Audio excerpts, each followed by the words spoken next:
I'm Brittany. This is Mo Run, and welcome to Gaywatch, where we watch and read gay things. Where did my coaster go? There we go. It's over there.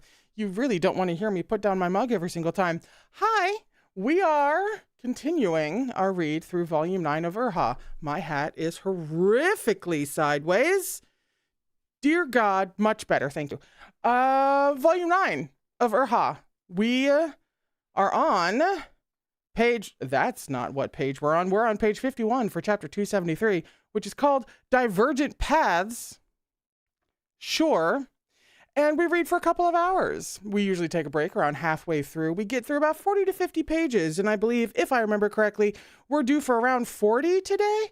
So there should be time for mental and emotional breakdowns, because previously on Erha, we witnessed a mostly bullshit, semi-valid trial of Moran, to which he was sentenced to have his core extracted, the catch there being that his core has shattered.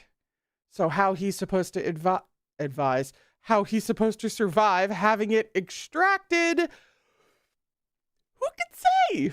Not really Tianyin Pavilion's problem. Lovely.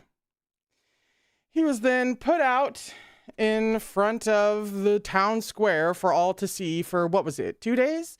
For people to freely, you know, come and go and just generally be awful. And then Yuang Shi, the fucking best girl MVP, showed up and was like, fuck all of y'all. I'm going to take care of him to the best of my ability while he's out here. And we love her for that. So that's about where we are. He's due. He's due for the core extraction, thanks to Tianyin Pavilion. Is Mu Yan Li bought and paid for? I don't know, but wanting to pass judgment before the needle stops is a pretty big, that's a clue. That's a big clue. That doesn't make me feel great about the prospects that she's not paid off in one way, shape, or form. So, is there anything else that I needed to mention? We have a list of general trigger warnings down in the description box. And also down there is a link to the public version of the Gaywatch Discord if you are in the mood for more queer, bookish chats. Was there anything special? Literally, I promise you, I have a script for streams that I am dedicated to memorizing on my admin week before I come back in the new year. So this will actually be something approaching professional instead of whatever this is. I visited my friend Mike, and wouldn't you know it, he had just made a fresh batch of lemonade. So we do indeed. Oh, I only have to, speak for the next 2 hours. There's nothing to worry about. I do indeed have lemonade from my very good friend Mike. So generous Mike is. And we're just going to go ahead and pour that right now before we start. Because, I could wait until I needed to pour it. So it was either going to be now or about 10 seconds from now. So we may as well get it over with. There we go. And hey, this is Mo Run. I have Mo Run with me today. So really, I just felt like I gave Mo Run alcohol, which is fitting, appropriate. Gonna throw this away now. Okay. Rolling up the sleeves.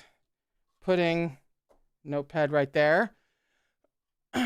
Straightening up. Is everyone nice and we're nice and loose and relaxed? Good. Once again, we are on page 51 for chapter 273, which is called Divergent Paths.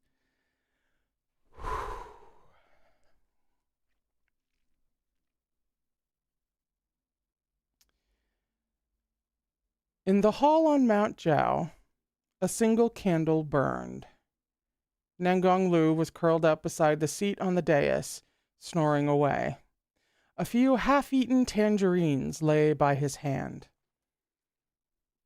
My big guess in the book chat today had to do with Chuaning somehow magically showing up in time to save Mo Run from being killed via the shattered core extraction.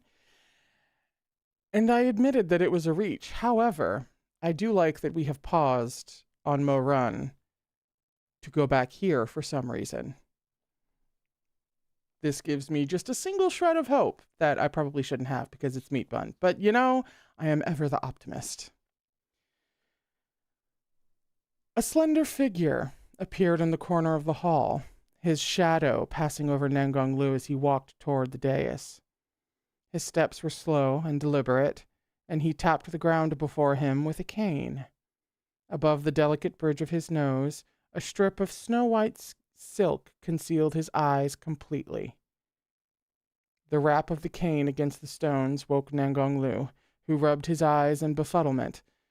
"Oh, it's dear friend Gaga. What happened to your eyes?"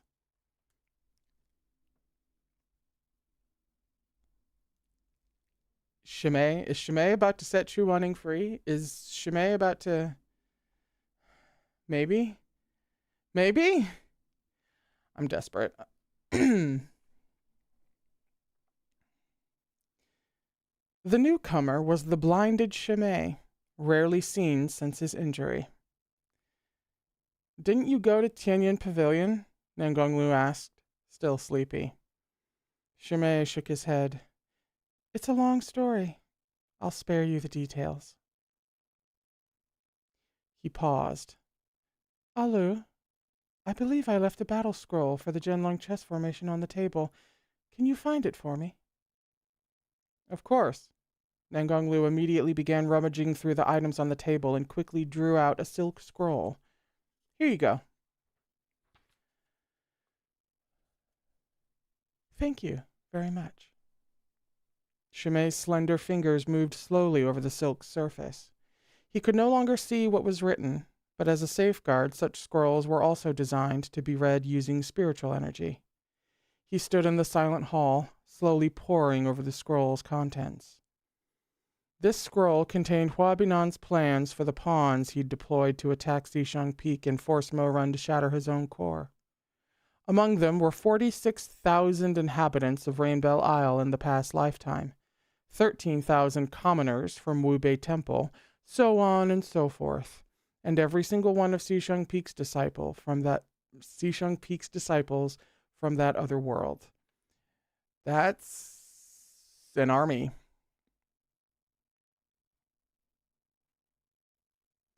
Shimei gripped the smooth fabric, feeling strangely numb. One thought flickered through his mind. When his other self spoke of necessary sacrifices, had he been referring to carnage on such a vast scale? All of Xishang Peak's disciples, with the sole exception of Shui Meng, had been made into Zhenlong chess pieces to do Emperor Taishanjun's bidding. Hua Binan had once gently explained it to him thus: "You must know that I, too, have grown accustomed to witnessing death. The mortal realm is full of suffering. Of course, I wish we didn't have to commit evil. I hope the path we've chosen will bring about as few deaths as possible. It would eat at my conscience otherwise."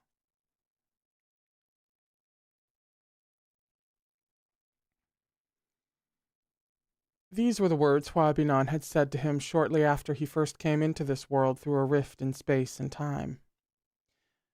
The mortal realm is full of suffering. I wish we didn't have to commit evil, but sometimes we have no other option. I only hope for the least bloodshed. Such words were consonant with Shimei's own worldview.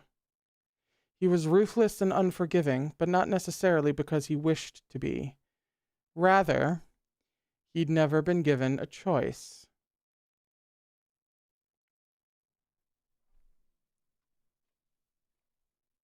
The skepticism is high. It would eat at my conscience. Hua Binan had said this to him in all earnestness, when in truth he'd already slaughtered so many in his own world.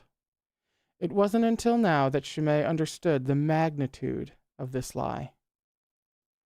"Dear friend Gaga, are you okay?" Through the buzzing in his ears, Shimei vaguely heard Nangong Lu. "You look very pale. Why are you shaking? Are you getting sick? Are you cold?" As Nangong Lu babbled, Shimei abruptly felt himself engulfed in warmth. Nangong Lu had taken off his outer robe and hastily draped it over Shimei's shoulders. "Here, I'm not cold. You can have my robe. This once sly schemer had become so innocent after losing his mind. Perhaps everyone possessed genuine sympathy for others as a child. But the passage of time wore deep furrows into their hearts to match those on their faces until they no longer resembled themselves. Write that the fuck down. Shimei drew Nengonglu's robe around himself. He did feel cold, to the very marrow of his bones. His head spun, and tears of blood seeped from beneath the white fabric. Shimei crumpled onto the seat, curling into a ball. He's not me, Shimei muttered. He's not me. Nengonglu was perplexed. What? Shimei hid his face in the crook of his arm. The tremors that had started at his fingertips spread to his entire body.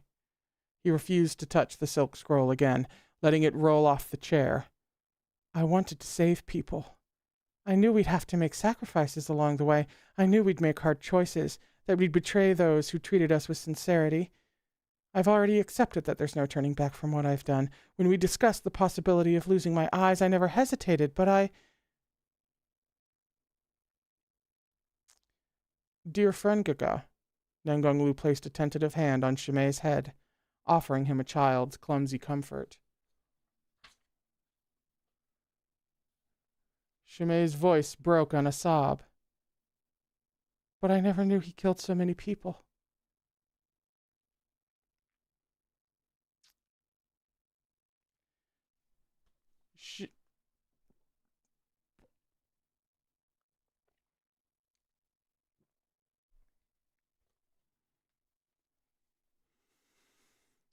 The silk scroll had fallen to the ground.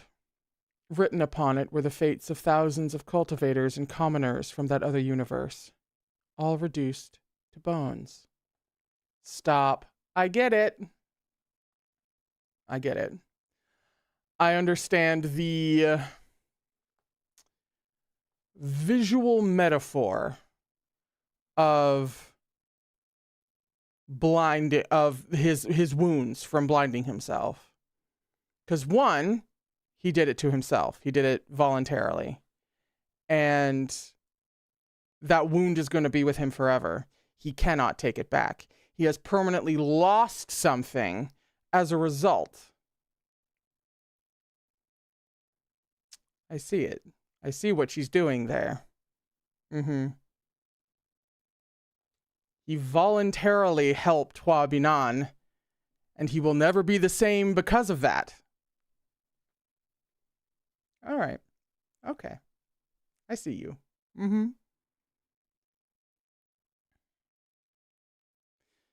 Time dripped by.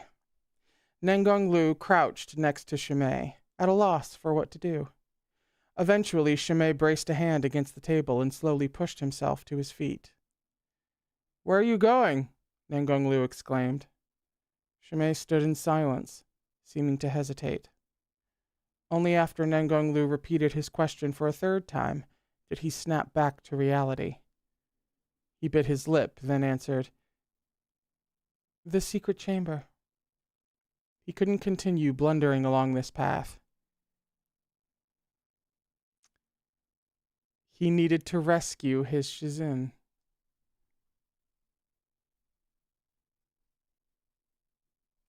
Well, shit. I remember with the way that Hua Binan put whatever safety precaution into place as they were leaving, because for that mystery person, I remember something about what was said around that whole mystery person, that the first instinct was Shimei. But then in the book chat today, I was like, maybe it'll be like Taishan Jin? Somehow, just save Chu Wanning. Maybe he'll like double back. Listen, who knows? I was also, you can understand, hesitant to give Shimei the benefit of the doubt. Having made his decision, Shimei quickly arrived at the chamber's door. He placed a hand on the stone, only to discover that Hua Binan had left an unbelievably complex ward. Shimei stilled in surprise, and the corners of his mouth lifted in a rueful smile. From the battle scroll to this ward on the door, it seemed he'd been taken for a fool. No one else could be the target of such a spell. It was a type of ward Shimei would have no obvious reason to know.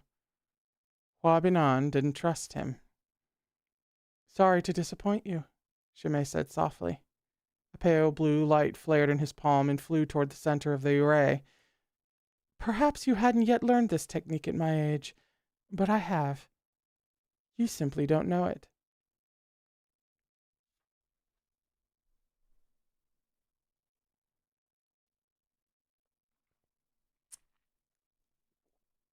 I mean, okay.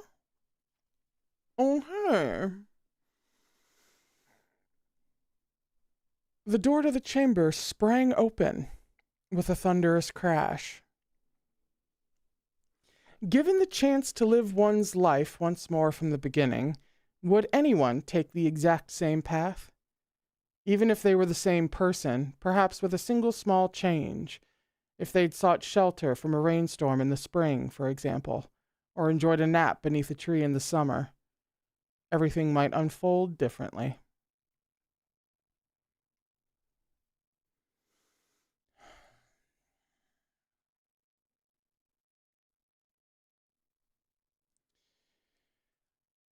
Also, you want to talk about hero and villain foils. I mean, if Mo Run has a soft version and a Taishan version, then it actually stands to mirror reason that Shimei and Hua Minan would be similar. We even call them by two different names. There's Mo Run and Taishan, and there's Shimei, but then there's also Hua Minan.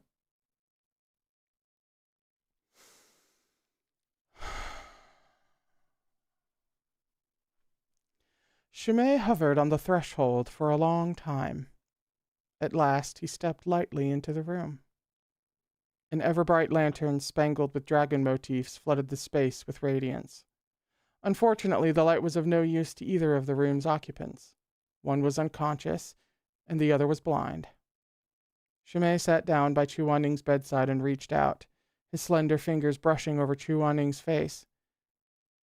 "She's in," he murmured. Chu Waning did not stir. His cheek was still feverish. His fractured souls were melding together, and in the process he was receiving bits and pieces of Mo Run's memories, submerging him in tormented dreams. A glow appeared at Shimei's fingertip. He tapped Chu Waning's brow, sending a stream of spiritual energy, soft as water, into his body. "Are you feeling any better?" There was no answer. Shimei lowered his face. He'd known Chu Waning couldn't be woken, or he wouldn't have had the courage to come into this chamber and sit beside this bed. He sat unmoving, as though thinking many thoughts, or perhaps he was thinking nothing at all.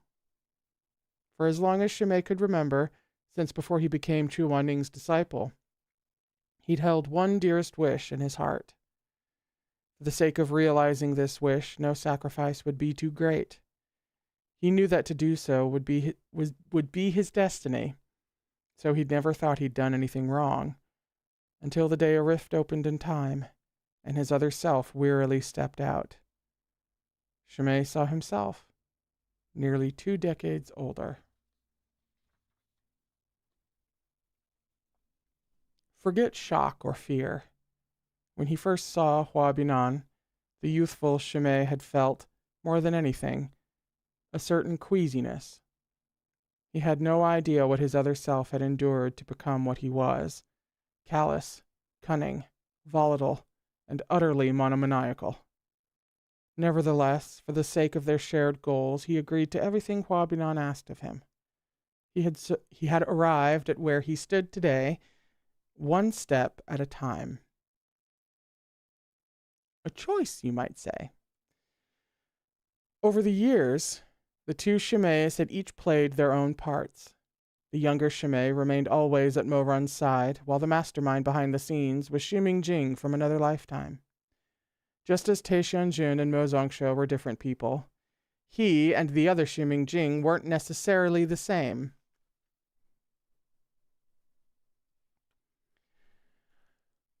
On account of their differing experiences, the other Ximing Jing was more truly the calculating Hanlin the Sage. In contrast, as time wore on, the younger Shimei had become merely another shadowy piece on the Sage's chessboard. Shimei had once been a merciless, cutthroat youth, before Hua Binan had appeared through the space-time gate. But once he and Hua Binan started working together, Hua Binan had repeatedly admonished him to hide his claws and learn to dissemble. When he was younger, Shimei once had a huge argument with Hua Binan about this. "I've had enough," he snapped. "How much longer do you want me to put on this act? I'm sick and tired of swallowing my pride and playing nice. Who could keep track of all the lies I've told for your schemes?" He, Mo Run, Shui Meng, and Chu Wanning had just returned from Jincheng Lake. Hua Binan hadn't been satisfied with his performance before the Heartpluck Willow and had made his displeasure known. Oh, it really goes all the way fucking back, doesn't it? He hadn't expected such a vehement reaction from Shimei. Hua Binan had paused, taken aback. "I'm just reminding you to be careful. You mustn't reveal anything."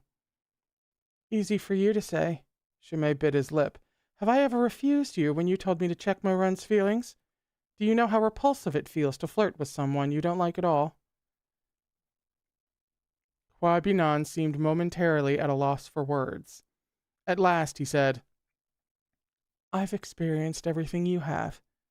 How can you think I wouldn't know?" "But I haven't experienced everything you have." Met with Hua Binan's silence, Shimei pressed on. "Ever since you came to this world, you've lectured me about what's wrong and what's right. Fine, you've seen more than I have.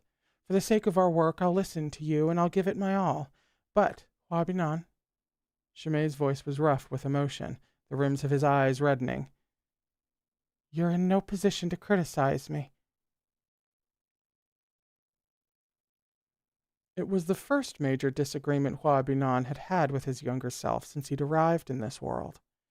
His face turned ashen, and he pressed his lips together without a word. "You failed in your world, so you used the rift Chu Wanning opened to come here," said Shimei.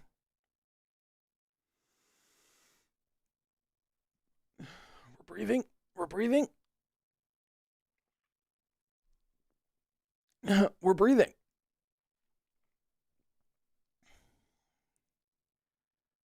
"You want to start over, but I'm not your pawn."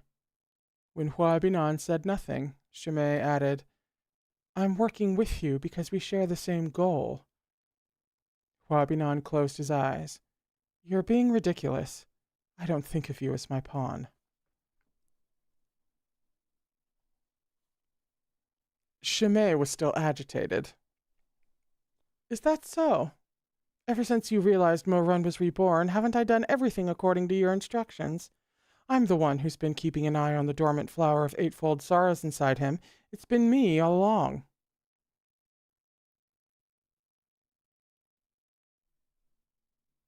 I'm so happy Mike was available yesterday.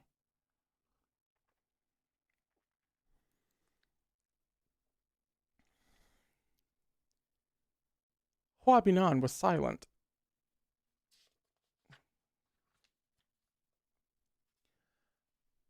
"When he first showed up in Wuchang Town, you rushed me over to pretend to run into him. Then you had me constantly bringing him little snacks, trying to ascertain his feelings. And let's not forget all the ways you told me to drive a wedge between him and Chu Wanning." Shimei's unblinking peach blossom eyes were fixed on Hua Binan's face, which was growing uglier by the minute. "This whole game of pretend makes me sick to my stomach. If I weren't there, you'd be doing these things anyway," Hua Binan said through gritted teeth. "Don't act like I'm forcing your hand. In the past life, I did all the things you're doing right now. Mo is the host of the Flower of Eightfold Sorrows. Only by monitoring his emotions can we track the development of the flower inside him. Do you believe that your grievances were unique? Seeing that Shimei didn't deny it, Hua Binan continued. In the past life I behaved just as you are.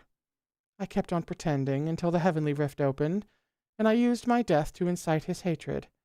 Only then did I begin my new life as Hua Binan. Shimei was quiet.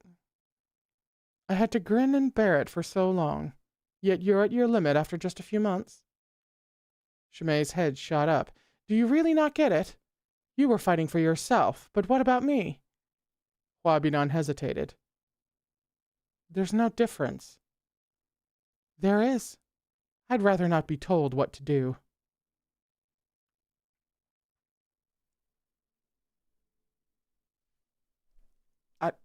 There was about 1 million essays you could write about Erha. One being about agency. Not what I had expected, even this far into the series, but it's really all becoming extremely relevant.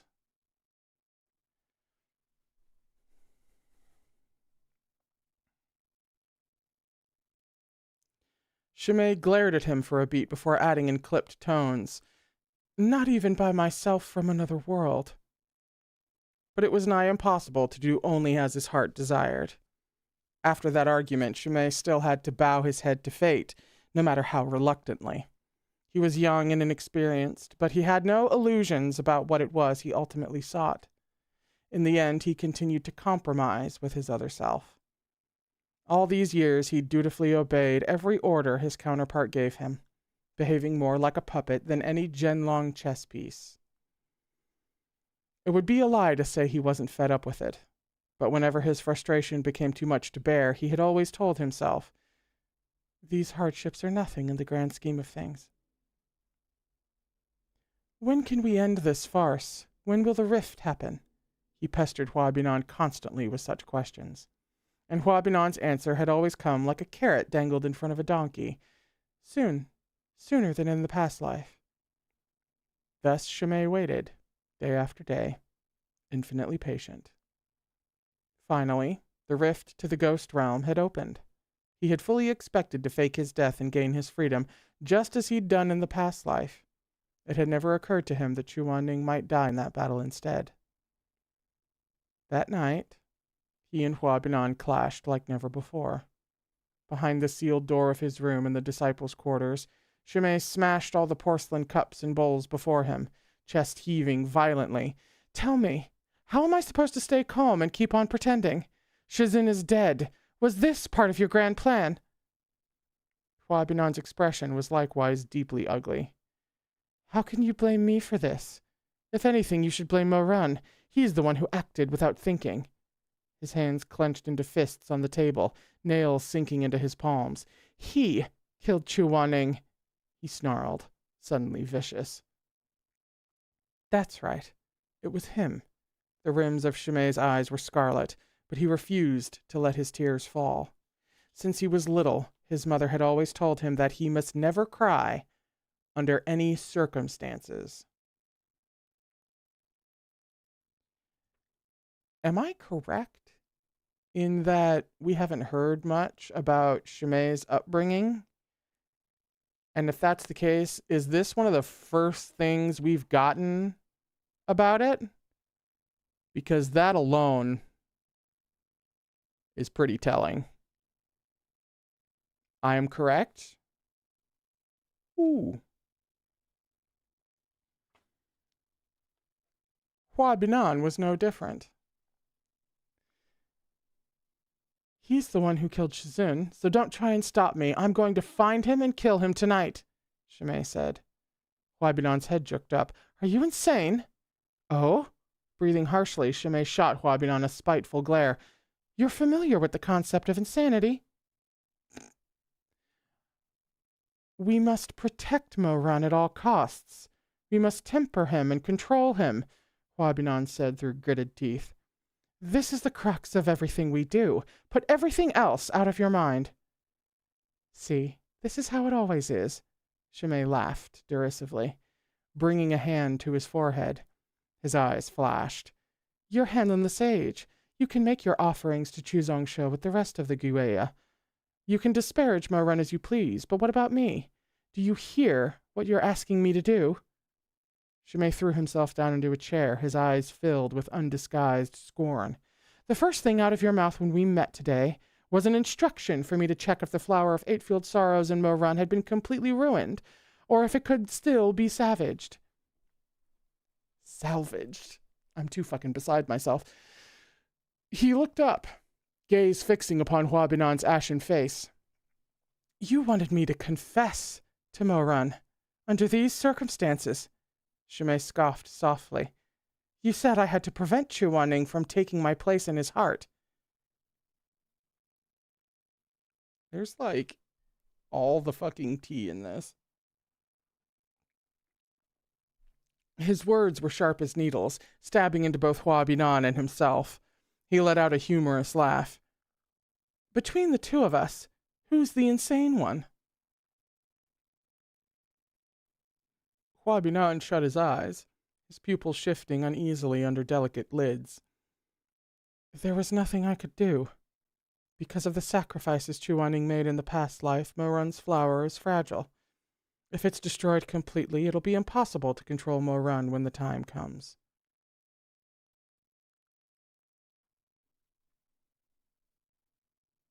Interesting.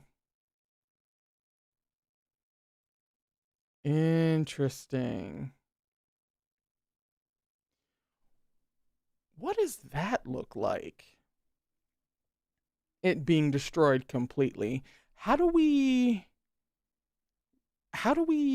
judge that? Is there some kind of metric, some kind of clue that we can go by that would indicate that the flower has been destroyed? Like fully?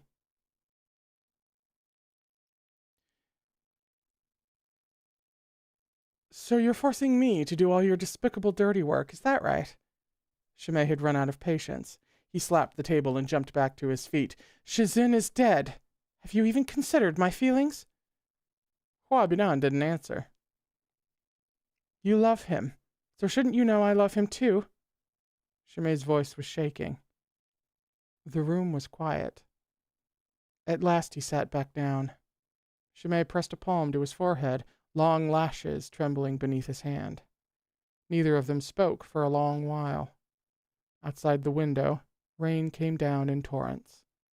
Lightning and thunder seemed to cleave the world apart, like the primordial chaos breaking open across the sky. Finally, Hua Binan said softly, Anan, I truly am sorry. But Chimay's response was flat. Don't call me Anan. Silence. You and I are not the same. Call me Chimay or Shimingjing.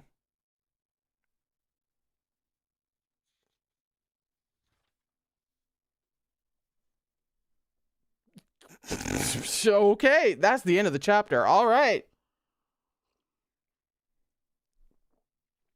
Damn, the ruling has finally dropped about Chimay. Holy shit. We're on page 63. We're on page 63 for chapter 274, which is called Critical Moment.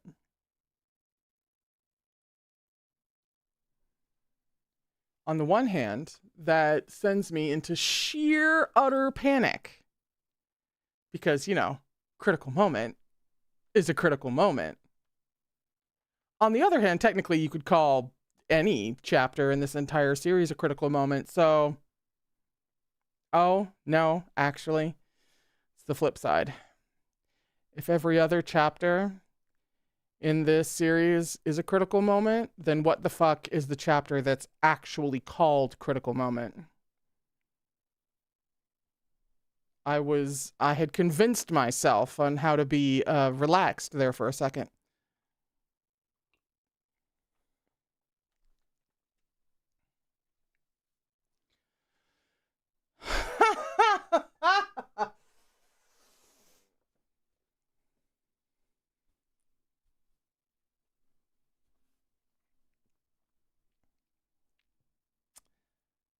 Perhaps no one was immune to change.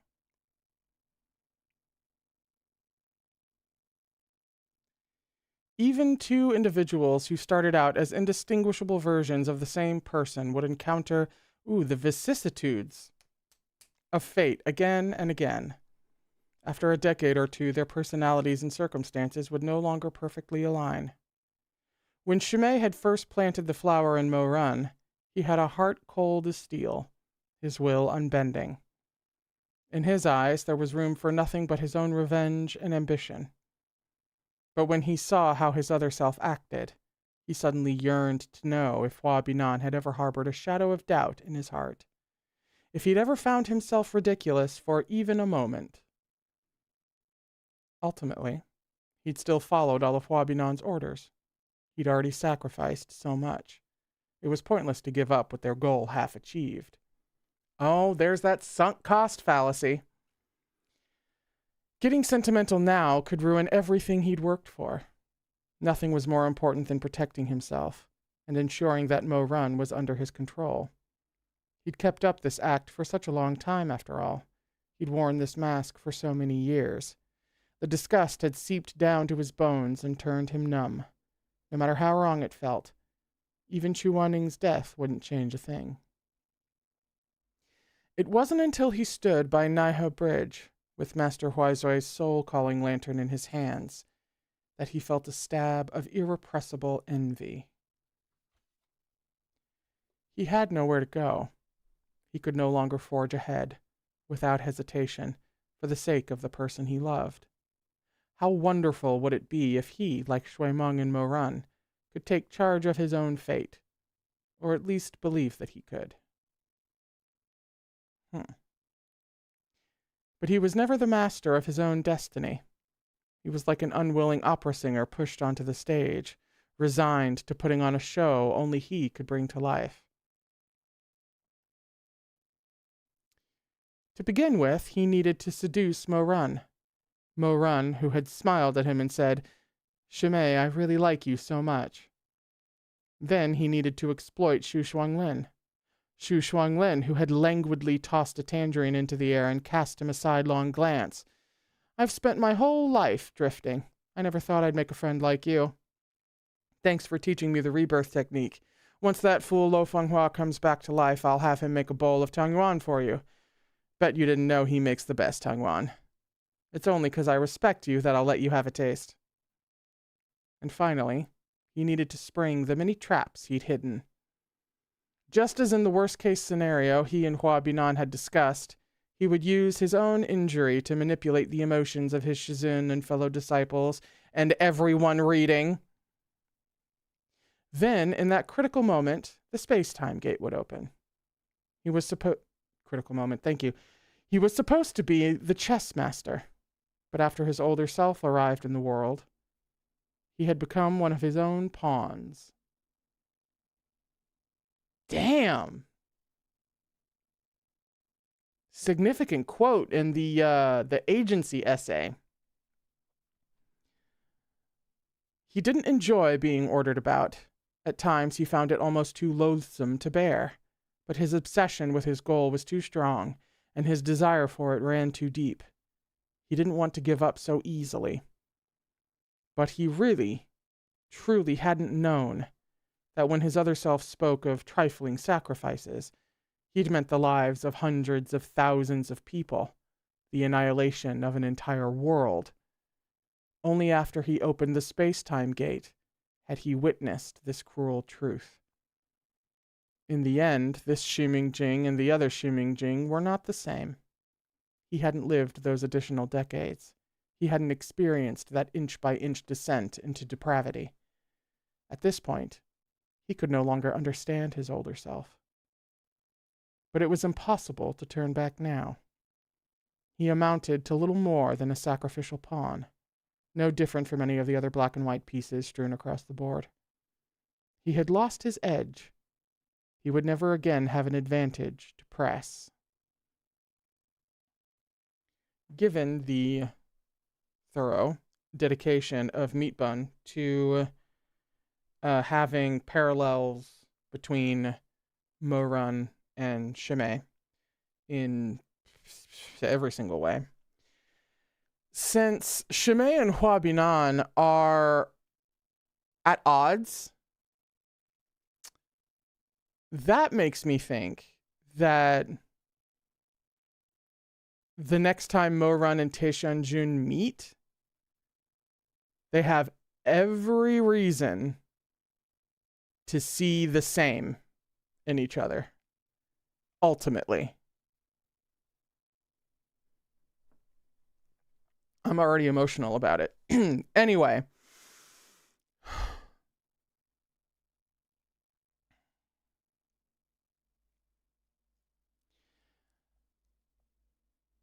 Shizun. The hazy lantern light fell upon his beautiful face, as calm and gentle as ever. There's something I've been thinking about for a long time. Even Mo-Run could become a different person when he got a second chance. I wonder, if I could do it all over again, would an errant thought crossing my mind have led to a lifetime of different choices? His voice was the only sound in the stillness of the room. No matter. It's too late, said Shimei. You already hate me to the bone, and Mo-Run's no different. The young master will never see me as a friend again. No matter how many times I wavered along the way, I turned out just like him. He placed his hand on Chu Waning's burning cheek, passing healing spiritual energy into him. I'm sorry, Shizun. I let you down, he said. The only good thing is that I'm already blind. I'll never have to see the hatred in your eyes.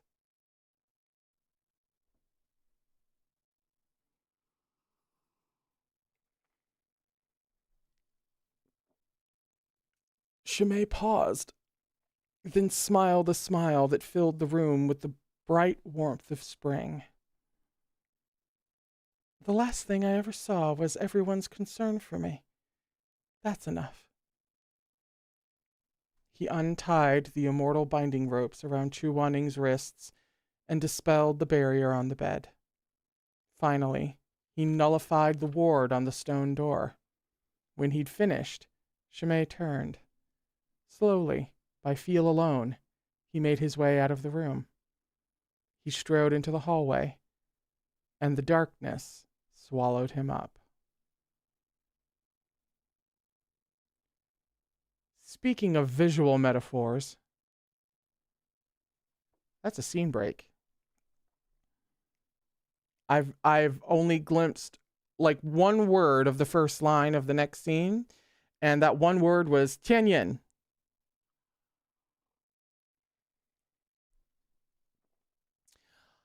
Oddly kind of Meat Bun to clue us in that Chu Waning is being set free before we start extracting Mo-Run's shattered core.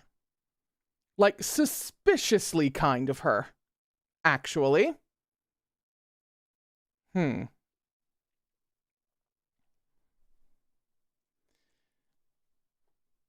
Shandong, in the shadow of Tianyin Pavilion, the pedantic teacher Ma, God damn it! We didn't have to go back to this bitch. We could have just let him... The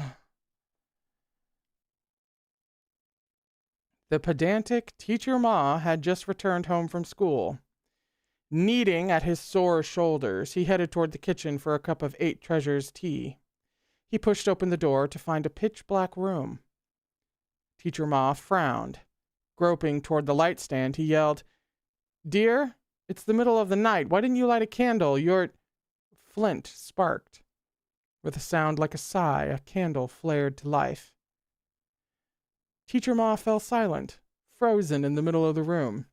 His household servants had become hanging corpses, their strangled forms swaying from the rafters like wind chimes. His wife had been disemboweled, her innards a gory trail on the ground. Her eyes and mouth were wide open, and her face was turned toward the door. Teacher Ma attempted to cry out, but only a strangled whimper escaped his throat. He had wet himself in terror by the time he at last managed a full-throated scream. "What are you yelling for?" A man walked out of the inner room holding a rolled-up copy of the Book of Documents.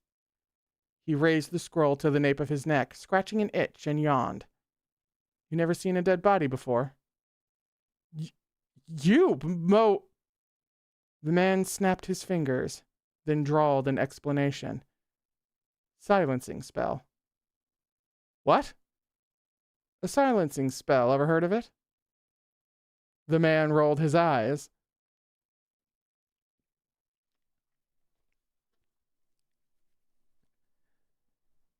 "This venerable one was just reading the classics you have here while I waited. This venerable one knows it's not polite to disturb the neighbors at night. So go on. Yell all you want. If anyone hears you, you may direct your complaints to this venerable one."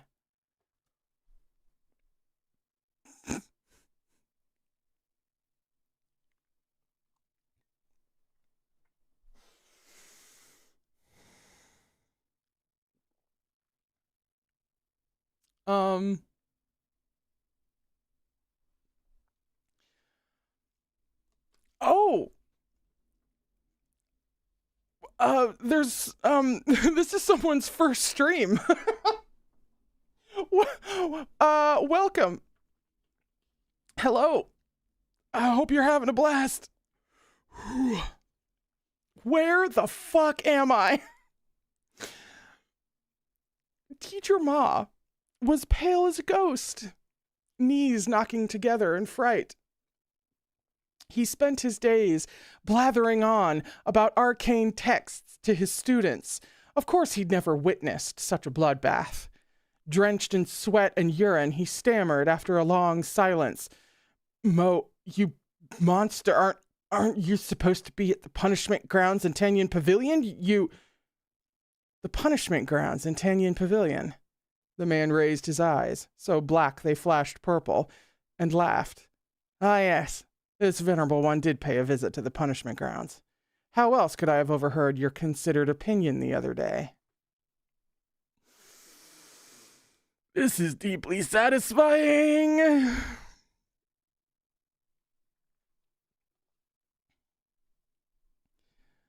He tossed the scroll aside and straightened to his full height, approaching the teacher with unhurried steps. The candle illuminated his peerlessly handsome features. Who else could it be but Taishanjun? The former emperor flashed a brilliant grin, dimples creasing. Unexpectedly, he bowed to the school teacher. "This venerable one has always admired scholars above all. How rude of me to barge in here and murder your whole family. Sir, please accept my kind regards."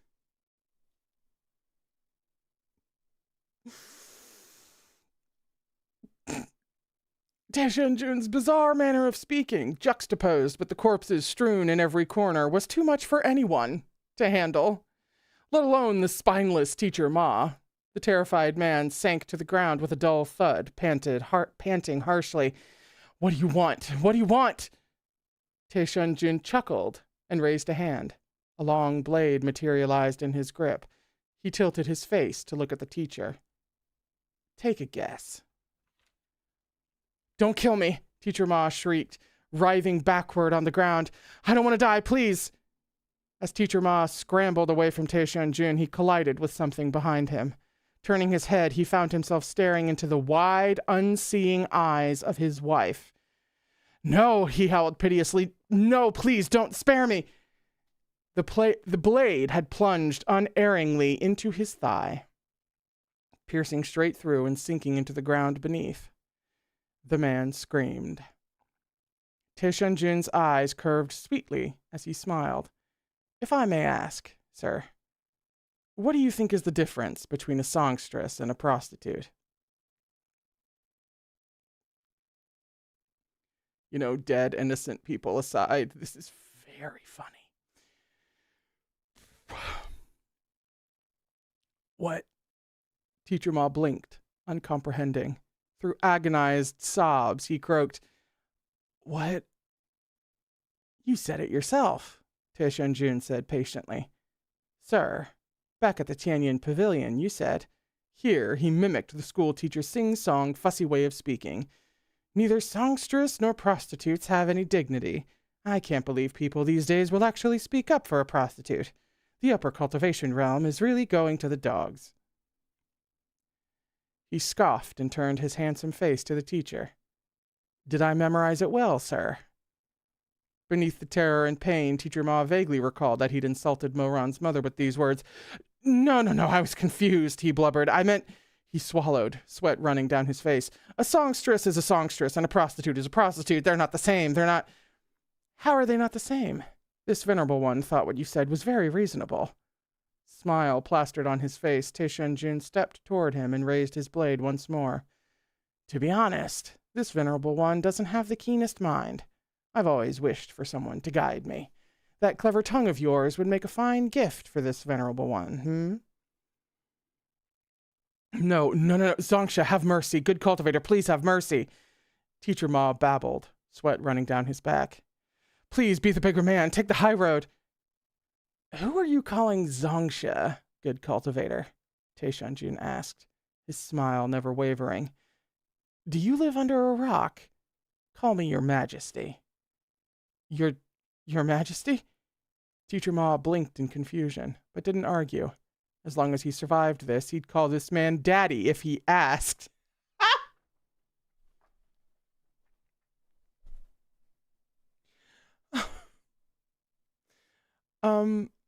Correct me if I'm wrong, but for this feels like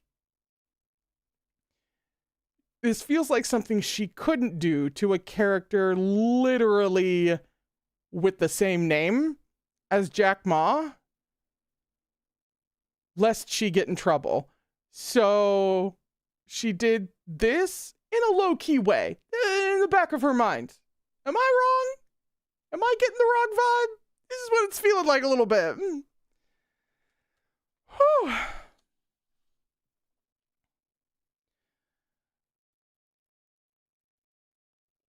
Where am I? I truly lost it at Daddy.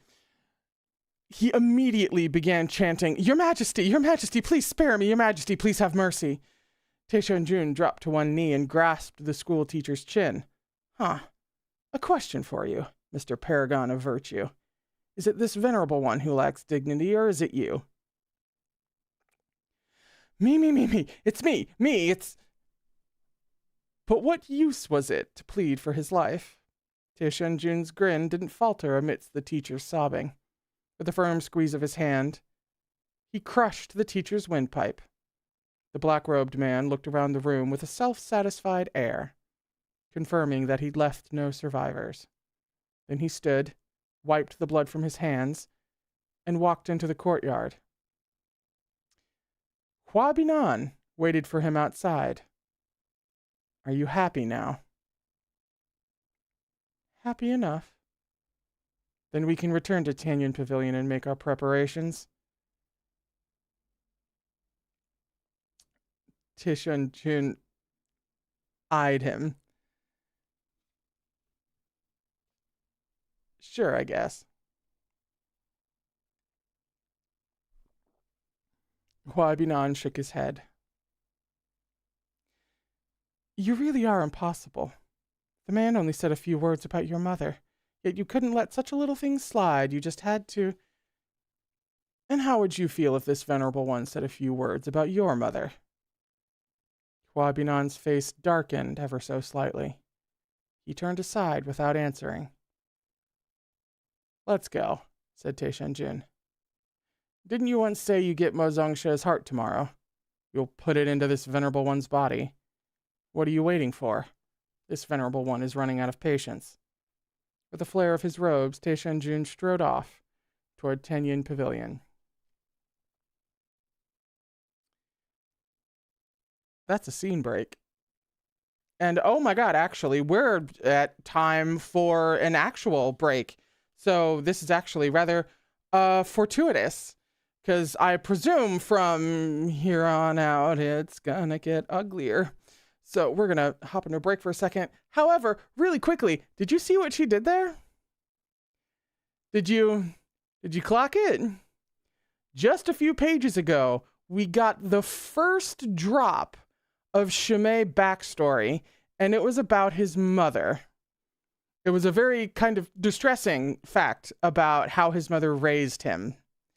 And now we've gotten another mention about Shimei's mom. Just ever so casually.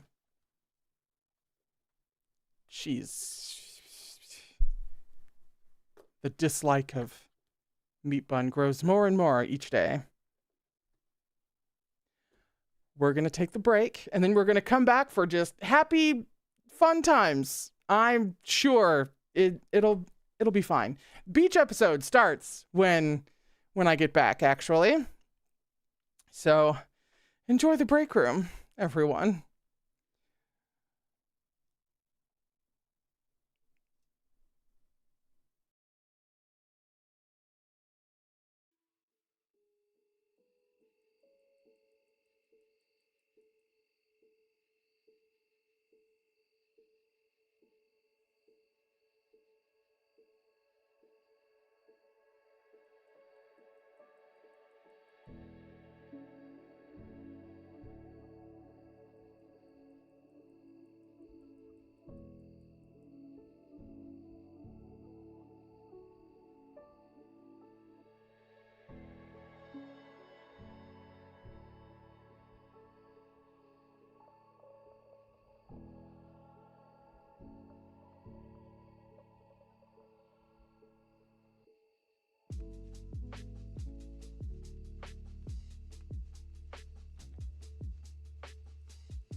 I am an idiot.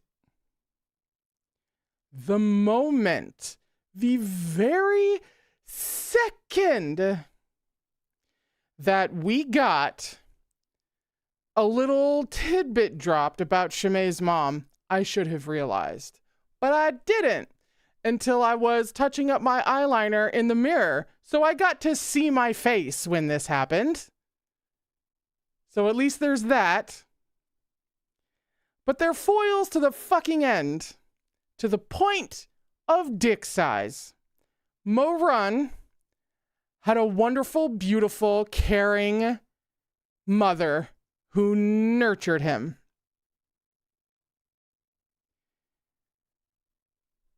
That's gonna get ugly.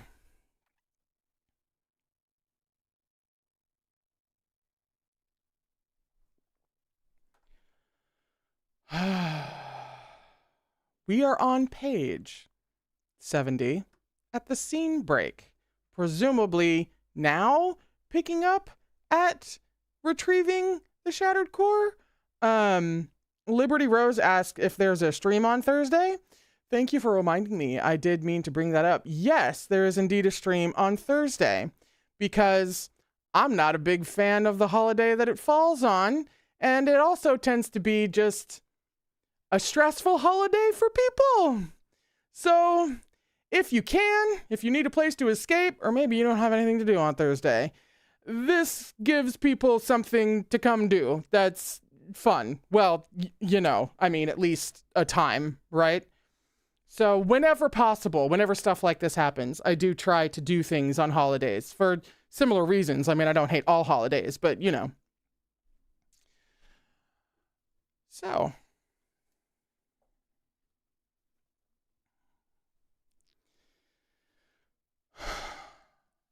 Oh, actually, excuse me. It's Maddie's birthday.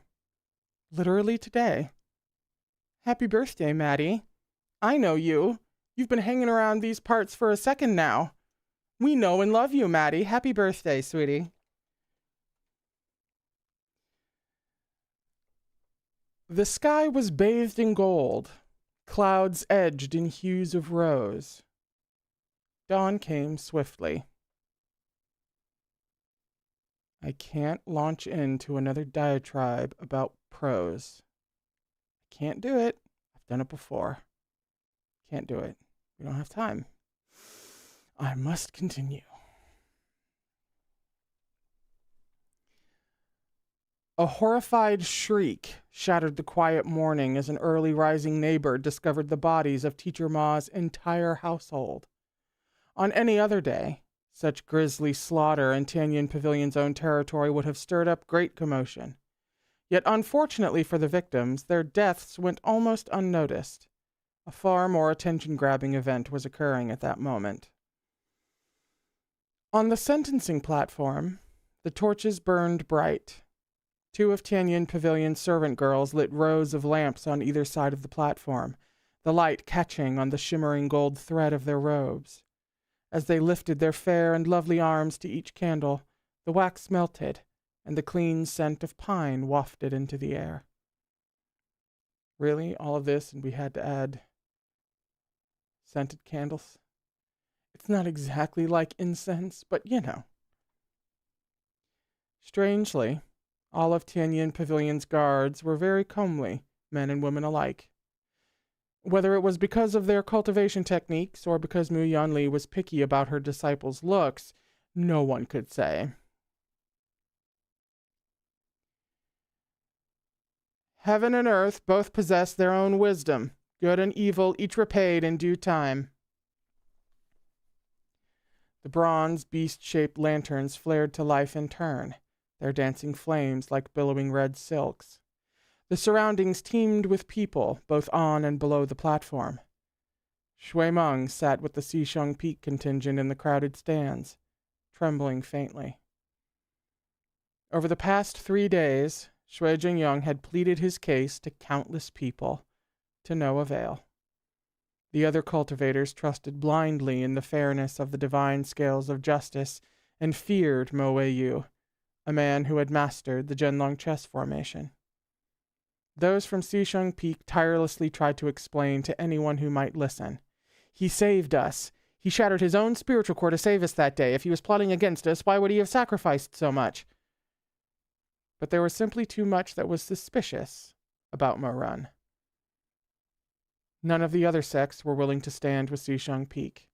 Even Guyue and Tashui Palace kept silent.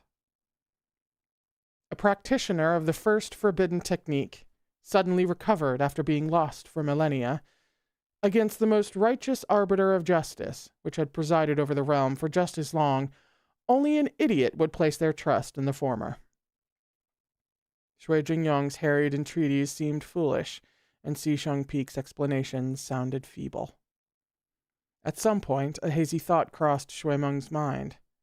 Maybe we should steal him away. But he knew it was impossible. Tianyin Pavilion's guards were everywhere, to say nothing of the leaders and disciples of the other sects and the sea of commoners below the stands. They could never manage an escape under the scrutiny of so many eyes. In the end, Mo-Run's spiritual core was still to be carved out. Tianyin Pavilion has given 3 days public notice. The punishment has been decided. Mu Yanli, solemn and graceful, surveyed the vast crowd below. She struck a bronze ritual bell in her hand. Bring out the criminal, Mo-Run. Mo-Run had been escorted from the platform of repentance to the sentencing platform. His spiritual core was broken, but several dozen of Tianyin Pavilion's most skilled disciples were watching his every move. These disciples were vultures awaiting Mo-Run's impending death. Very few survived having their spiritual cores carved out. Scenting blood on the air, the vulture's eyes flashed keenly. Mo-Run, who has committed serious crimes, will be stripped of his spiritual core in punishment at noon today, said Mu Yanli, voice crisp and cool. He is convicted of 10 crimes, which I will announce before these witnesses. Although the rain had stopped, the ground was still wet. Mo-Run stood in a puddle, bright sky and opaque clouds floating past his feet. He cast his gaze upward until he found Yuangshi among the crowd. His ink-dark eyes fixed upon her like a question. Had she passed on his warning to the members of Xisheng Peak? Had she understood those final wishes he couldn't abandon? Yuangshi nodded once. The corners of Mo-Run's mouth lifted, his eyes lighting up as a radiant smile unfolded across his face. What a lovely day. The rain had passed.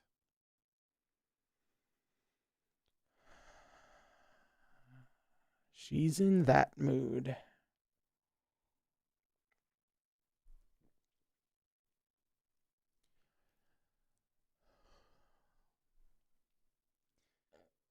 The first crime, slaughtering commoners with no regard for human life. Mu Yanli's voice floated through Tianyin Pavilion, dignified and composed. The second, committing arson for personal vengeance. Incense smoke ribboned up before the Buddha. A plea to the god among the clouds, sitting cross-legged, his hands cupped in his lap as he surveyed the endless masses, whether in anger or benevolence. For years, Mo-Run hadn't liked looking up at the sky. If there were indeed deities up above in the heavens, he feared they would discover the sins hidden in his eyes, the malice buried in his heart. But today he allowed himself to relax at last. He raised his eyes to the horizon, and the sunlight flooded in, washing out the purple blackness of his irises until they glimmered a pure, limpid brown.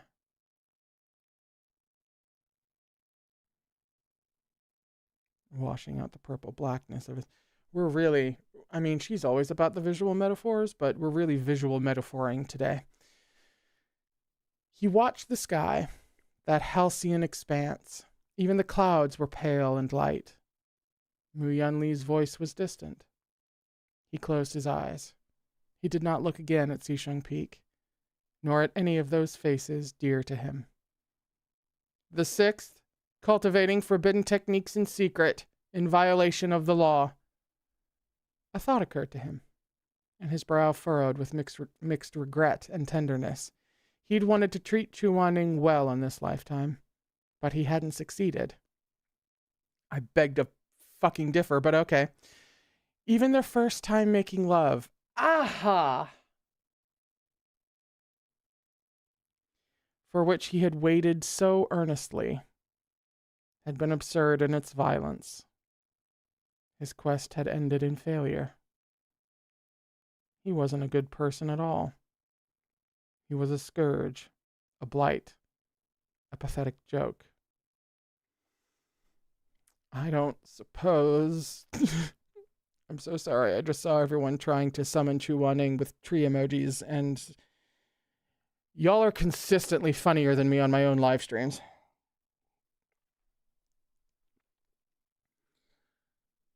Do you think now could be the time when Mo Run learns about the flower?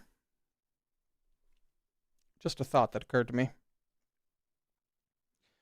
Over 2 lifetimes, he'd wanted to protect his mother, but he hadn't been able to.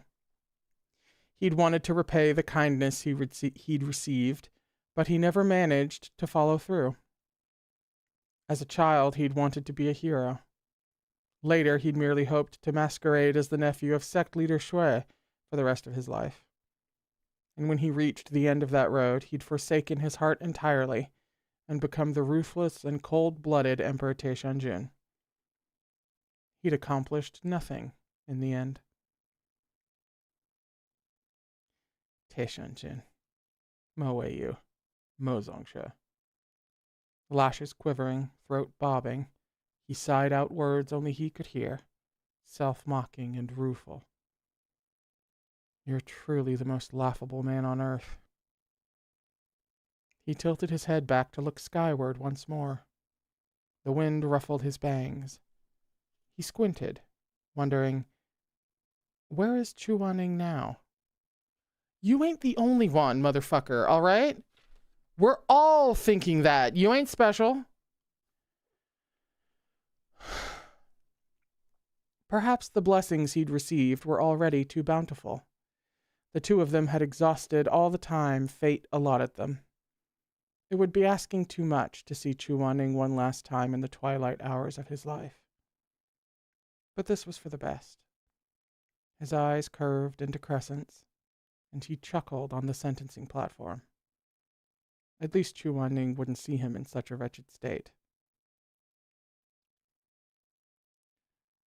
The time is nigh. Prepare to carry out the punishment. A somber shout rose from the guards in answer, and a bugle sounded. That's a scene break. However, we just kind of pick up immediately. Maybe it's a POV shift. I don't know. I'm stalling.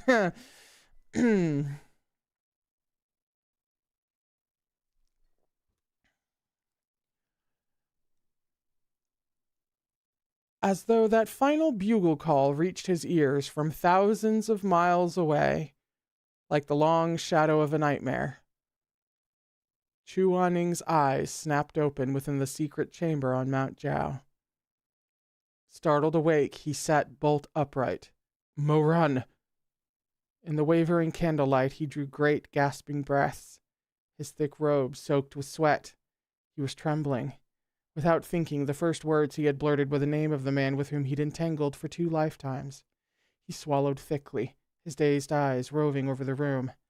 Just now he seemed to have seen a phantom blade. Goosebumps rose on his skin and his heart pounded like a drum. For some reason, he was gripped by horror. He sat on the bed and scrubbed vigorously at his face. By the time he came to his senses, his sweat had cooled. Memories, clear as day, flashed before his eyes. Memories that didn't belong to him. The half of his earth soul that had been housed in Mo Run's body had brought many of Mo Run's memories back with it, and when it returned to Chu Wanning, memories of the flower of eightfold sorrows had devoured and erased. Mo Run himself could no longer recall these pivotal events. But Chu Wanning had seen them all.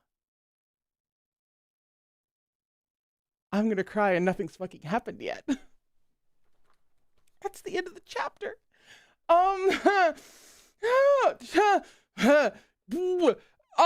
we're on page 77 for chapter 275, which if I remember correctly, this is the last chapter we're reading for the day.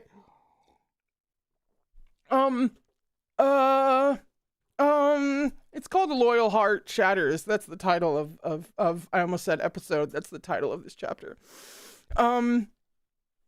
Ooh. All right. Okay. Everybody fucking shut up. Actually, everybody hold my hand. What am I talking about? We're hand holding. We're holding hands. That's what's happening. Hands and trees. That's what I want to see in the chat right now. Hands and trees.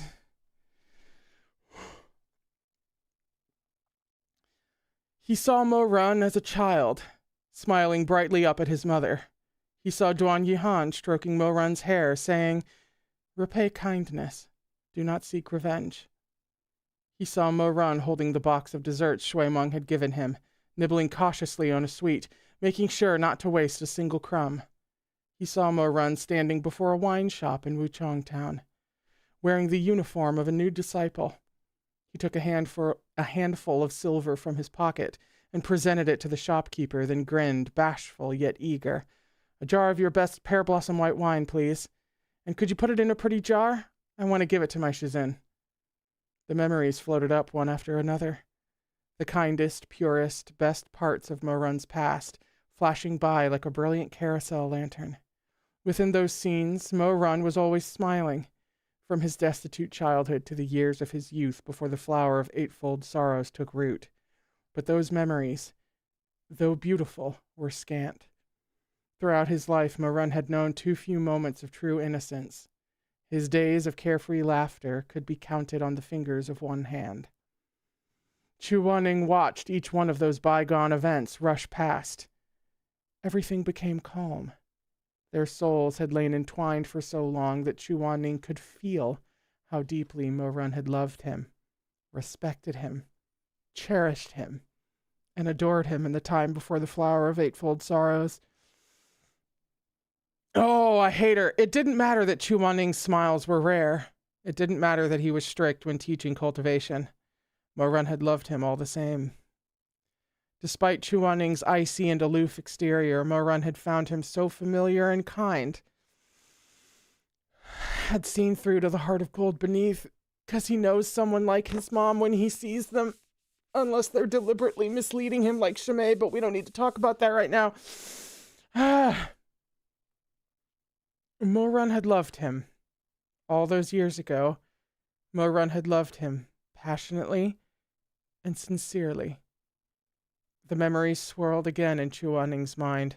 He followed their thread until he found himself bathed in the cool air of a moonlit night. Within the disciples' quarters of Xisheng Peak, a single candle was lit.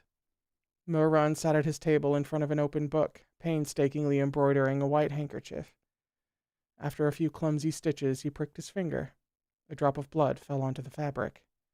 Mo Run's eyes widened. His face fell, and he heaved a sigh.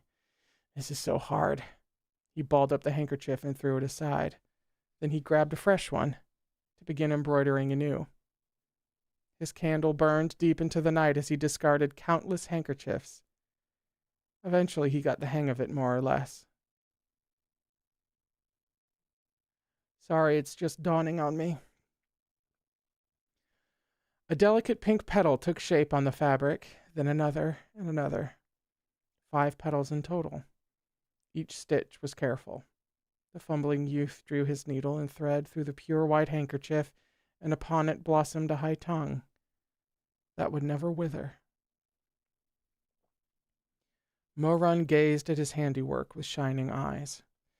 Truth be told, the end result was something of an eyesore.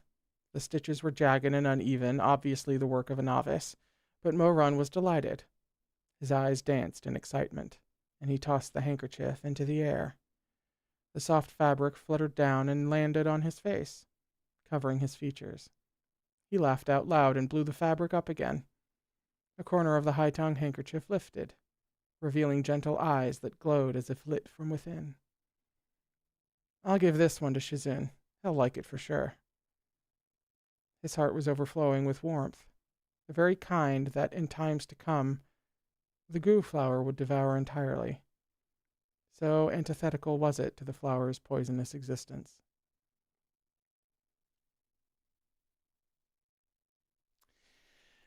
It had occurred to me before I read that line, but only like, I don't know, a paragraph ago. It's really the day of realizing the most obvious things. So sorry, I just made the, speaking of metaphors and parallels, yes, I just now really fully realized the flower parallel, which is embarrassing.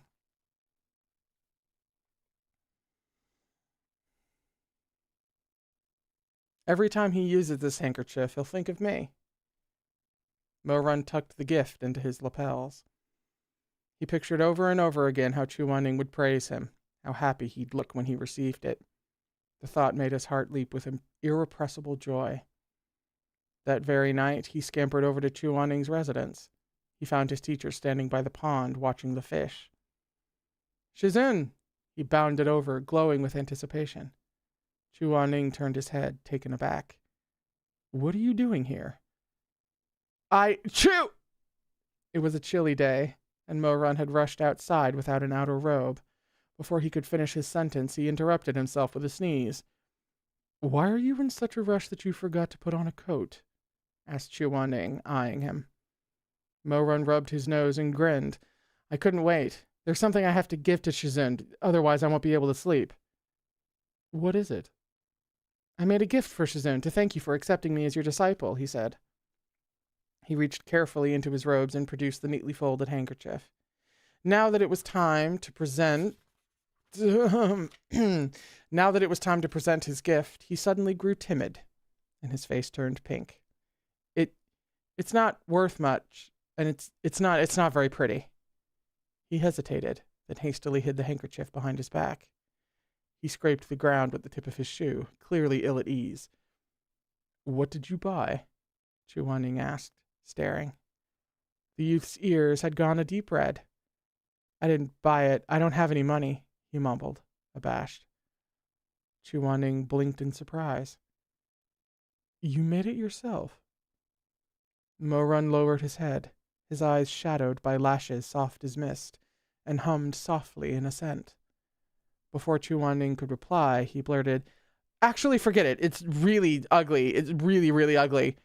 He fell silent, then immediately felt he hadn't said enough. When he finally gathered the courage to look at Chu-Wan-Ning again, he added emphatically, Extremely ugly. Chu-Wan-Ning still remembered how he'd felt back then. Bewildered, yet pleasantly surprised. He'd never received a handmade gift from anyone before. But he was too embarrassed to say this, or even to smile. He put on his most wooden expression, terrified this newest disciple of his would glimpse the tenderness stirring in his chest. Clearing his throat, Chu-Wan-Ning said very sensibly, Seeing as you've already made it, you should at least show it to me, no matter how ugly it is. At last, Mo-Run held out the handkerchief. He'd intended to present it with both hands, but the instant he did, he realized the fabric had gotten creased from all his fumbling. He hurriedly tried to smooth it out. While his face burned, a slender hand reached out and took that handkerchief that had so tormented him. All of his fidgeting instantly ceased. Mo-Run blurted out a graceless, then, Shizun, it's really so ugly. Back then, Chu-Wan-Ning had yet to develop any romantic feelings for Mo-Run, but he remembered those beautiful, bright black eyes, gleaming like dew on a flower. Sometimes love struck like lightning, and sometimes love wore one down like water through a rock. For Chu-Wan-Ning it was the latter. Drop by drop, this young man's warmth had soaked into his heart. In the moment, he never realized how ardent every glance and smile were, how strong their aftershocks would be. By the time he noticed what had happened, that warmth had pooled into a mire, into which he'd sunken too deep to have any hope of extricating himself. A handkerchief. Mm-hmm. It was a white square of silk with a pink high-tongue blossom embroidered near the edge. The stitches were careful, sturdy, and endearingly clumsy. A tremor rippled through the empty valley of Chuaning's heart, and a fresh stream trickled through, petals floating on the water's surface. He gazed down at that handkerchief for a long moment, without any idea of what to say. It was the first time he'd ever received such a gift. Seeing him silent, Mo-Run thought he didn't like it. "I copied a pattern from a book," he stammered. "Actually, you can buy handkerchiefs like this in town, and they're not very expensive, and the embroidery is way, way nicer than mine." By the end, he was becoming distraught. He moved to snatch the handkerchief back, but Chuaning was faster. He'd already impassively tucked the handkerchief into his own robes. Unacceptable. How could a new disciple take back a gift for their teacher? The warmth of Mo-Run's body still lingered on that rumpled handkerchief. It was ugly indeed. Down in Wuchang town, he could buy 8 like it for 10 copper coins. But in Chuaning's eyes, it was precious. He didn't want to give it back. Thus did this handkerchief become the very first thing Mo-Run gave Chuaning. After the flower's curse took hold, both this swath of memories and that white square of silk were erased from Mo Weiyu's mind. Chuaning was taciturn and easily embarrassed. He never brought up the gift again of his own accord.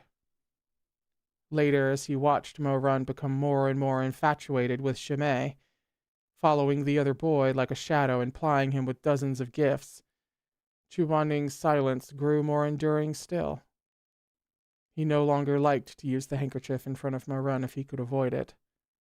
The gift had been a casual bit of charity on Mo-Run's part, but Chuaning cherished it deeply.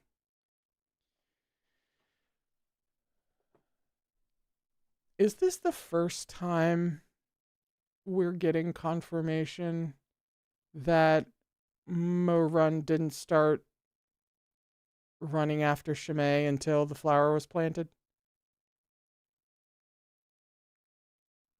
I'm just, right? I think we were reasonably assuming that, yeah, we knew that, yeah. We, bare minimum, yeah, it was implied, Maria, and like, yeah, we had every reason to believe that was the case. But this is that happening from Chuaning's perspective, because we hadn't twisted the knife in that direction yet.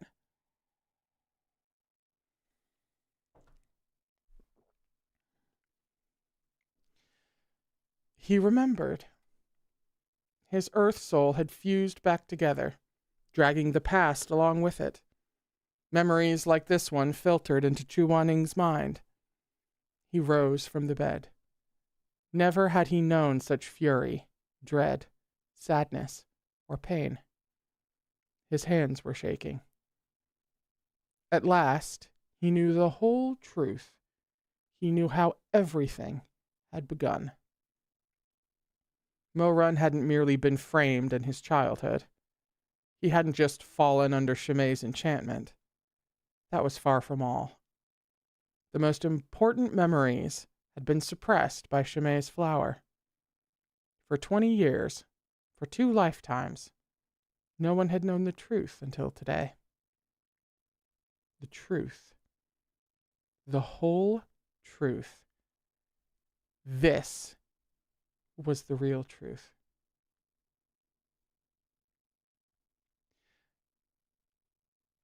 The most important memories had been suppressed by Shimei's flower, you say? So, I don't know, in the moment that the flower is fully eradicated in Mo-Run, should that moment ever come to pass, that would be the moment he remembers everything? This seems fairly obvious now that I'm saying it out loud, but the really obvious things are very devastating today. This should have occurred to me.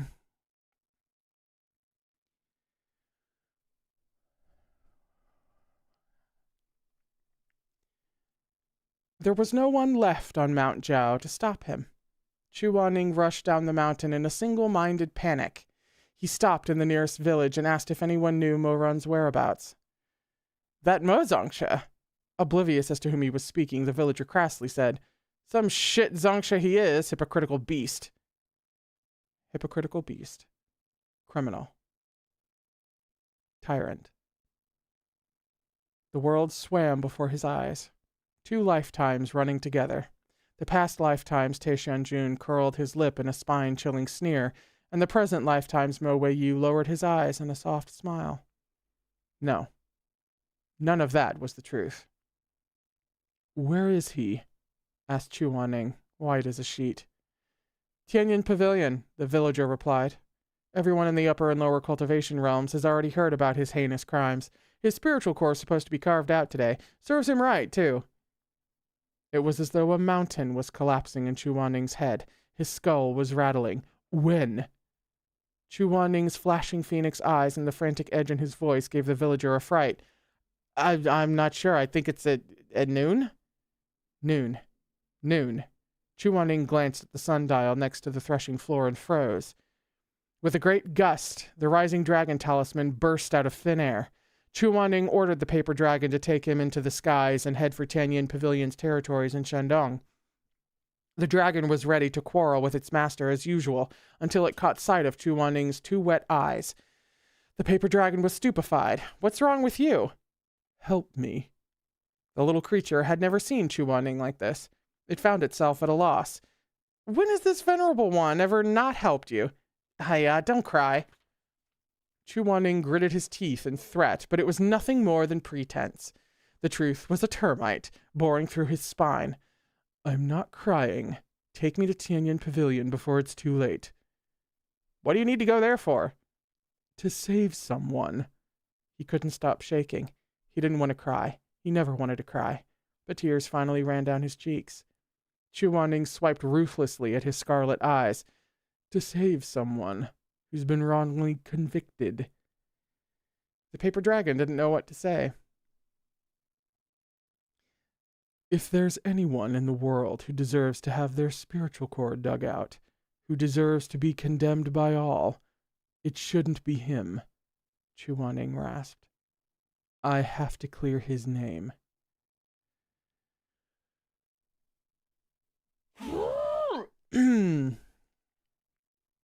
The paper dragon asked no more questions. It transformed into a great beast with ferocious horns and let out an earth-shaking roar. With Chu Wanning on its back, it arced through the skies, whiskers quivering as they crashed through the frigid sea of clouds. Yes! Give me the gay tree on the back of a dragon crashing this sentencing. Absolutely! Put this man on Falcor, send him into the... Yes.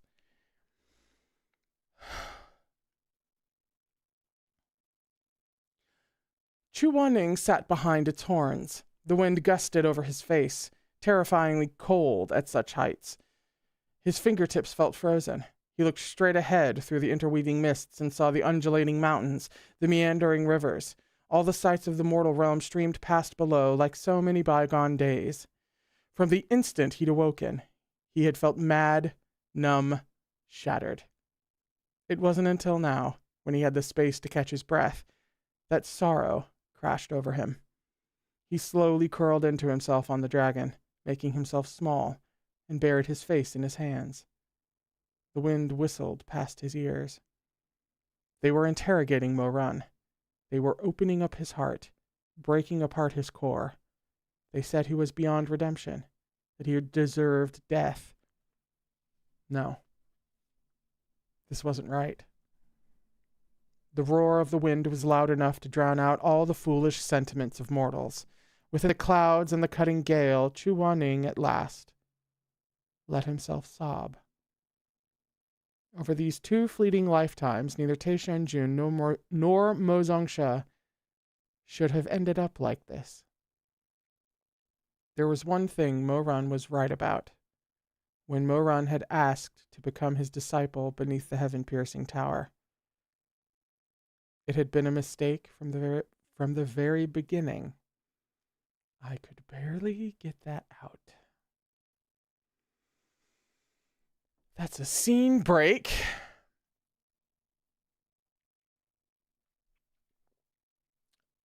There's art on the next page. I can see through the next page to the art. If it's not Chu-Wan-Ning on a dragon coming to save the day, I don't want it. The sun inched higher. The bronze water clock outside Tianyin Pavilion reached the designated hour, and the official struck the bell, scattering the frightened sparrows. "Noon has arrived," she cried. "Commence the punishment." Moran was hoisted up onto the stockade and bound with immortal binding ropes. His outer robe was stripped off and his collar yanked open. Mu Yanli stepped up to him, eyes frigid, her holy weapon, a sheathed dagger, in hand. "Today we grant you punishment, in hopes that you will repent." Her lips parted around the ancient mantra of Tianyin Pavilion. "The sound of heaven rings out. Thou shalt not covet. The sound of heaven lives on. Thou shalt not lust. The sound of heaven carries far. Thou shalt not blaspheme. The sound of heaven knows mercy, and thus honors thee." Well, that's a load of horse shit, but that's another day.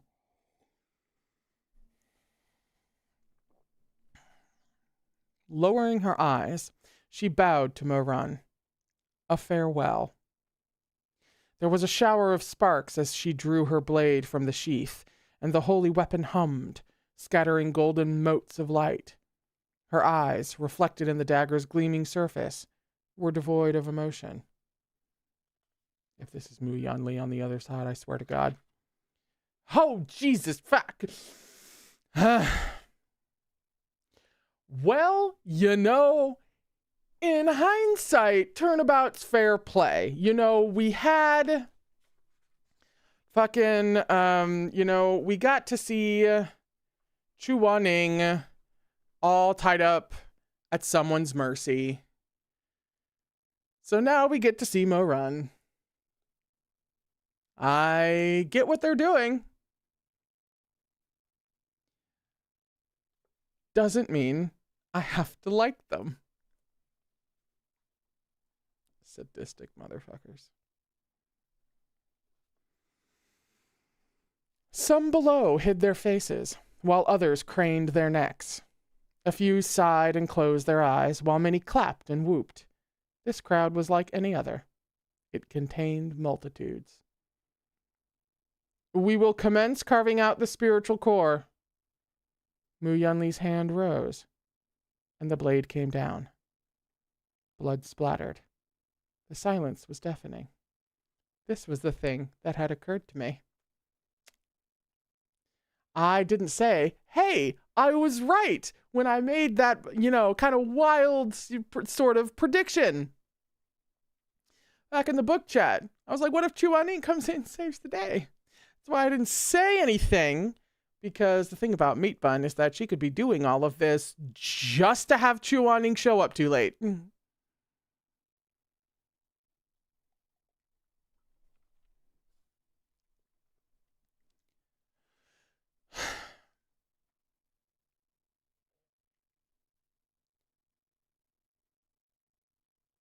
Someone screamed from the stands, his voice piercing the highest heaven. Gah! Hot, vivid red poured out as the holy weapon plunged into Moran's chest. He didn't close his eyes. At first, he felt nothing.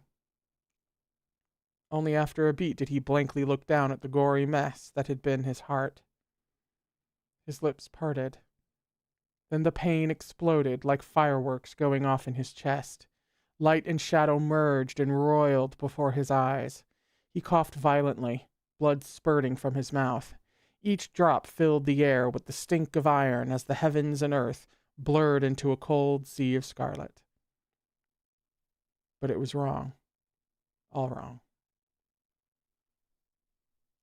It's another scene break.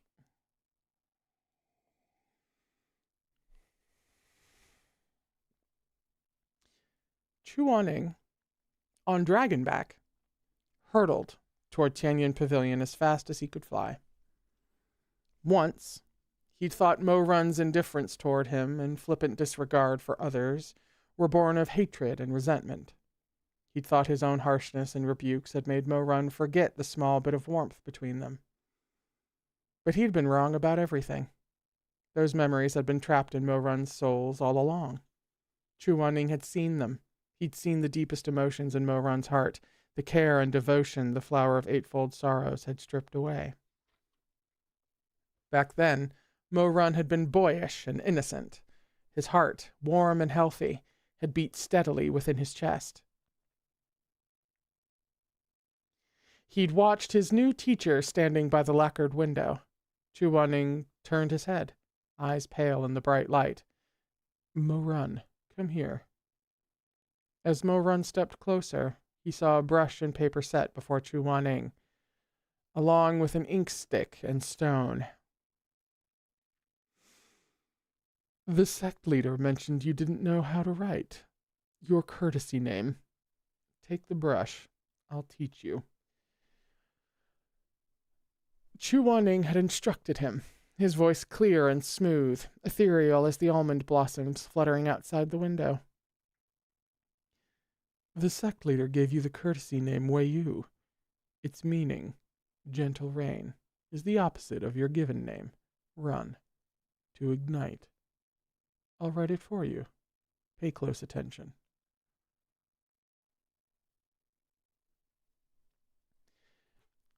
We knew this about Mo Run's name before, but she was like, let me just bring it up one more time, now that you have context. Every stroke and line of his teacher's handwriting was vigorous and assured. His little disciple looked on, somewhat dazed, and tried to copy what he did. "There's an extra dot. This time you're missing a dot." Chuaning had to teach him both characters 5 times before Mo Run managed to write them correctly. Even then, his penmanship was dreadful. Having never encountered such a dense disciple before, Chuaning was a little vexed. "Is it that hard?" No, it wasn't hard. But Mo Run was too shy to say that Chuaning was just too beautiful when he looked it out.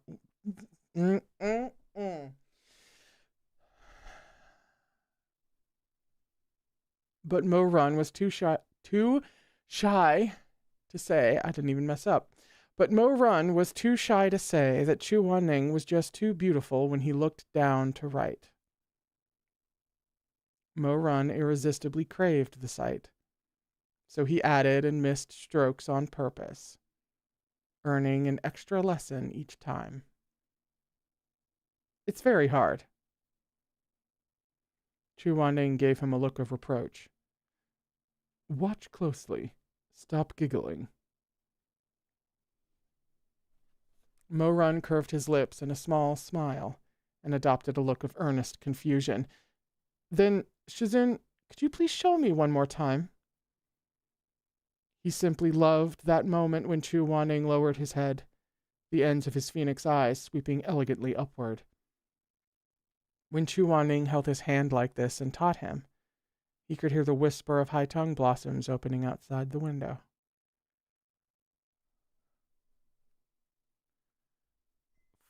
Fuck you.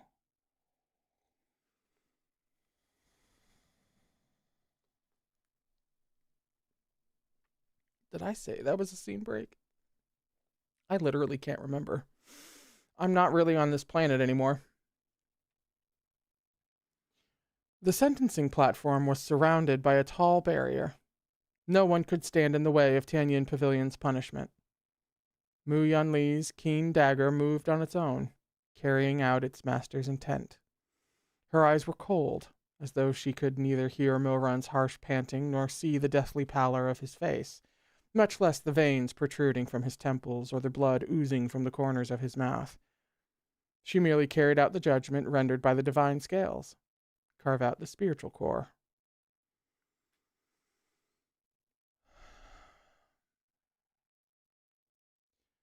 There's something infuriating about how she's carrying out the sentence without getting her hands dirty or having to see the actual effect that the sentence is carrying.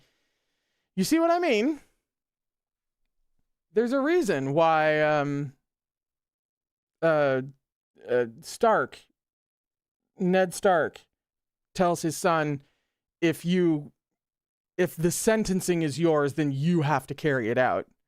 That's the really bad paraphrasing of that. But there's a reason he says that.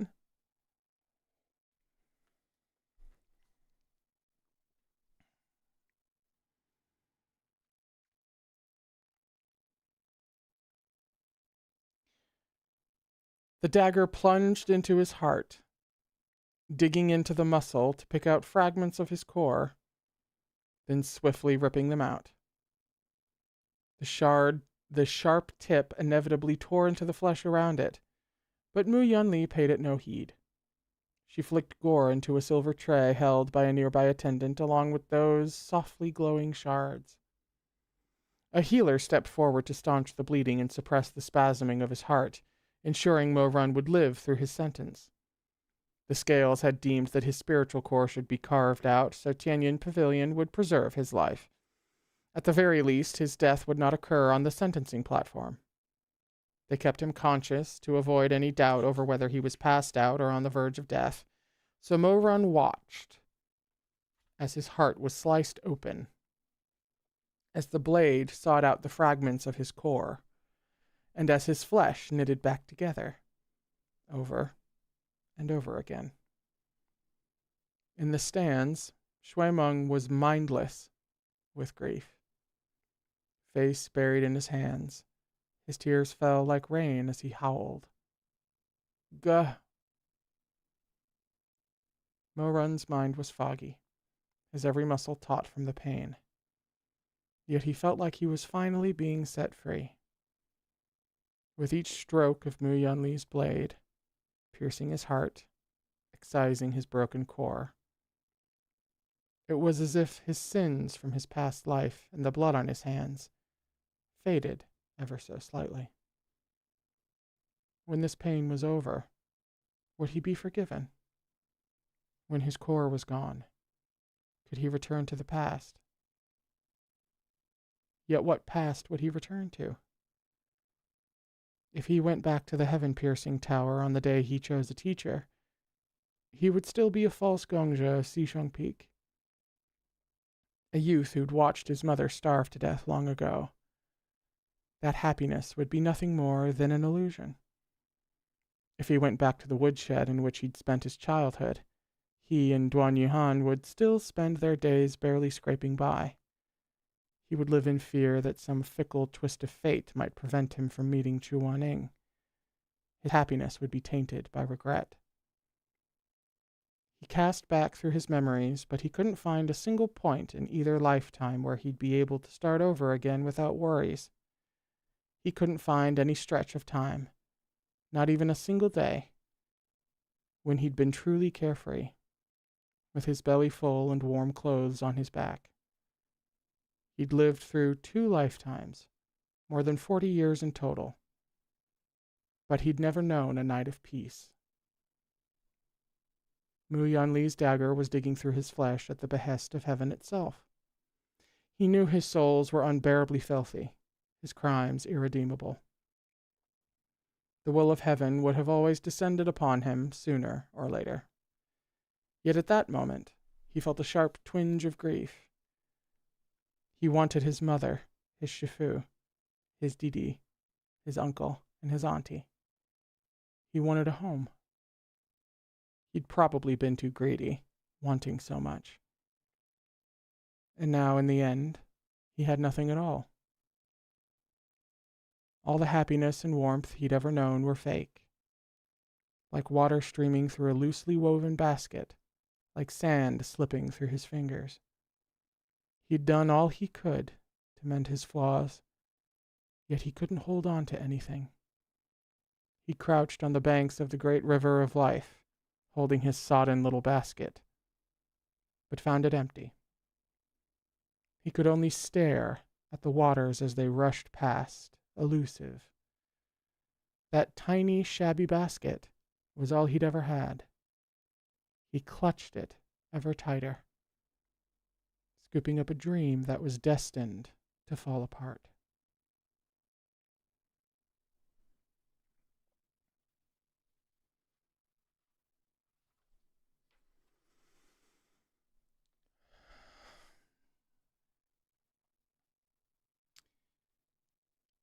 It's the end of the chapter.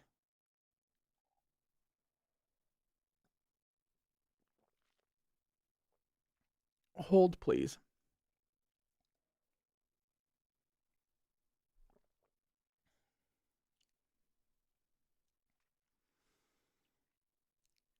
Next time, we'll be on page 93 for chapter 276, which is called I'm Coming to the Grave with You.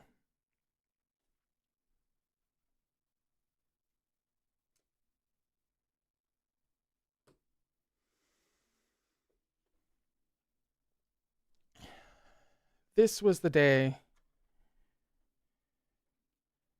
to stop by Mike's.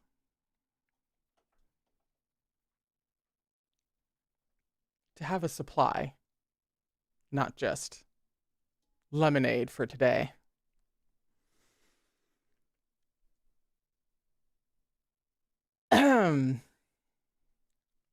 Well, in a couple of days, we'll pick this up right from where we left off. At 2:15 p.m. on Thursday, we'll have a chat about what we read today. Can't talk anymore. For YouTube members and patrons, if you would like to join a chat and, I don't know, potentially cry for 45 minutes, because that kind of feels like what it's going to be. Remember that there's a link, evergreen link, to the Gaywatch public Discord, where all the queer bookish chats happen.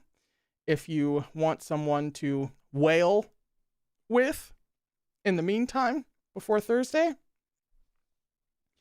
And, like the stream, if you had a time. And I'll be here on Thursday at 3 p.m. Eastern Standard Time to read more of Volume 9 of Erha. Thank you for tuning in. I hope you're having a good start to your week. And I'll see you in a couple of days. Please remember to take care of yourself.